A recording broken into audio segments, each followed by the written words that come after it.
Shabbat Shalom. So I had the rare opportunity to get out and see a movie this week. So whereas you might think, the rabbi would go see something profound, life-transforming, what movie did we end up at this week? The Avengers, Age of Ultron. And it happens to be that really I think the Avengers are more profound than we give them credit for. Certainly the movie is about escapism and the opportunity to just get away for a few hours and see some explosions, and I don't mean to ruin the movie for you, but the good guys win in the end. So here we have this idea of the Avengers, and it really asks the question of what is a hero? And in each and every generation and each and every culture, they have their own examples of who a hero is. The Avengers really come to represent 20th and 21st century American concepts of heroism. In the latest movie that's out, The Age of Ultron, the Avengers happen to be fighting artificial intelligence. And of course, we know that that is something that our society is wrestling with. If you look at some of the other Avengers, we have Iron Man, right, who really uses his technology as his superpower. And how he utilizes computers and technology to help save the day. But then sort of his mirror opposite, you have the Incredible Hulk, who is a result of what happens when technology goes awry. And of course, the Incredible Hulk comes out of an era when we were afraid of nuclear technology and the gamma rays that turn the Incredible Hulk into the Incredible Hulk. And so if you really begin to look at each of these different heroes and how they came to be, it's more about a mirror into our society, into American life in the 20th and 21st century. Because ultimately, heroism and that idea of who is a hero is often about the combination of a selfless person at the right time. Right? It's a combination of the individual and the timing. That right selfless person with some amazing special powers who also happens to live at just the right time. Now in Judaism, as we read in our Haftarah this morning, we have another example of our hero. And we read about Shimshon, about Samson, who was sent by God to help defend the Jewish people against the Philistines.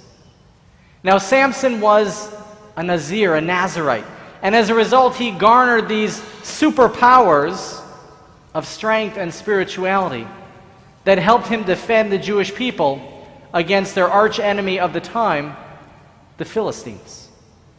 And of course, if you look in the generations of Jewish history and who our heroes happen to be, you'll see this combination of the selflessness and really amazing either spiritual or physical powers of an individual who happen to be coming together at the right time. So whether you want to look at someone like a Rabbi Akiva, or even something like the Golem. And we ask these questions as we learn about these people or these things in the case of the Golem. What does it come to say about the Jewish experience, about Jewish priorities, and about who we think of as a hero? And so we turn in our Eitz Chaim Chumashim, and you're welcome to turn with me to this week's Torah portion, Parashat Naso. I'm at the very bottom of page 799.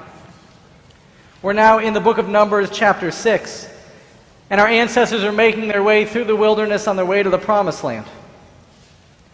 God is laying out God's path to them as they journey. So on page 799 we read that the Lord spoke to Moses saying, "Speak to the Israelites and say to them, if anyone, man or woman," now this is unique as an example of egalitarianism in the ancient world, "but if anyone, man or woman, explicitly utters a Nazirite vow to set himself apart for the Lord, he shall abstain from wine and any other intoxicant. He shall not drink vinegar of wine or of any other intoxicant. Neither shall he drink anything which grapes have been steeped, nor eat grapes fresh or dried. Throughout his term as a Nazirite he may not eat anything that is obtained from the grapevine, even seeds or skin." So here our Torah tells us that the Nazarite not only abstains from wine, not only abstains from anything that can be used to intoxicate, but actually needs to stay away from the fruit of anything that can ultimately be used to intoxicate. This is called fences around the law. The Torah continues. Throughout the term of his vow as Nazarite, no razor shall touch his head. It shall remain consecrated until the completion of his term as Nazarite of the Lord, the hair of his head being left to grow untrimmed. And of course we know the images of Samson with the exceptionally long hair. Throughout the term that he, the Nazarite, has set apart for the Lord, he shall not go in where there is a dead person. Even if his father or mother or his brother or sister should die, he must not defile himself for them, since hair set apart for his God is upon his head. Right? Even if a family member dies, he can't be anywhere near that body. He can't attend the funeral, go to the cemetery. Throughout his term as Nazarite, he is, as the Torah tells us, kadosh. He is consecrated to the Lord. So here we have this concept of the Nazarite as being someone who takes upon themselves a special and unique vow to abstain from that which many of us partake just a matter of recreation, as a matter of joy, to not cut their hair, and really be kadosh, be holy to God. Now it seems on the pshat level, it seems on the very superficial level that this is a good thing. But ultimately our tradition comes to tell us that we don't approve of the Nazarite vow. This is something only taken in very unusual circumstances by someone who has totally lost control of who they are and what they do. Our rabbis tell us that asceticism is not a value of the Jewish people. Jews are not supposed to separate themselves from the rest of the world. Jews are not really supposed to separate themselves even from the rest of their society.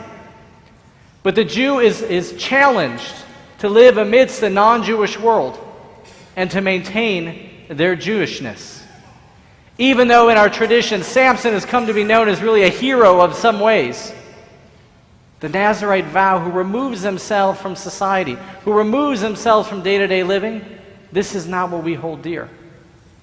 Rather, as we come to read in Pirkei Avot, in the Mishnah, it says, Ezehu Gibor, who is a hero? Hakovesh et Yitzro, the one who is able to conquer his inclination to do evil, to make the wrong choices.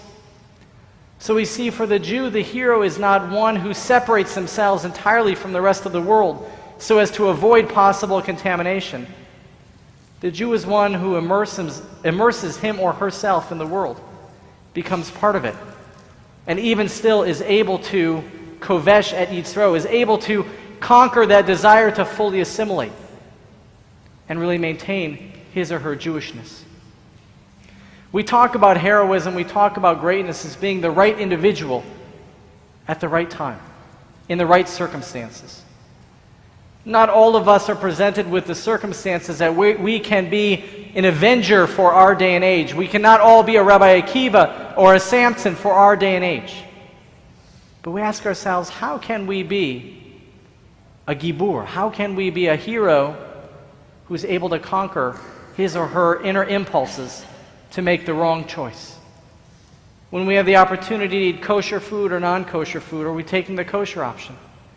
When we have the opportunity to walk by someone on the way to the ballpark who's asking for money, do we take that opportunity to give them some tzedakah? Or do we just walk by? When someone is new to our community, do we not waste our time and keep on walking, or do we welcome them in with an outstretched arm? In each and every one of these ways, however small, we can be a hero. Not all of us can be Iron Man, and not all of us can be the Incredible Hulk. But we can overcome our inner impulses to be selfish, to avoid the rest of the world. We can overcome those in order to make this world a better place, and in order to truly raise above and build a relationship with God. On this Shabbat of Parashat Naso, may we truly be kovesh of our Yitzro. May we conquer that inner impulse to be lazy, to not do that which is right, so that we might rise ahead. And should circumstances allow, in whatever time they happen to be, we can be a hero in our own day, our own age, and in our own way. Shabbat Shalom.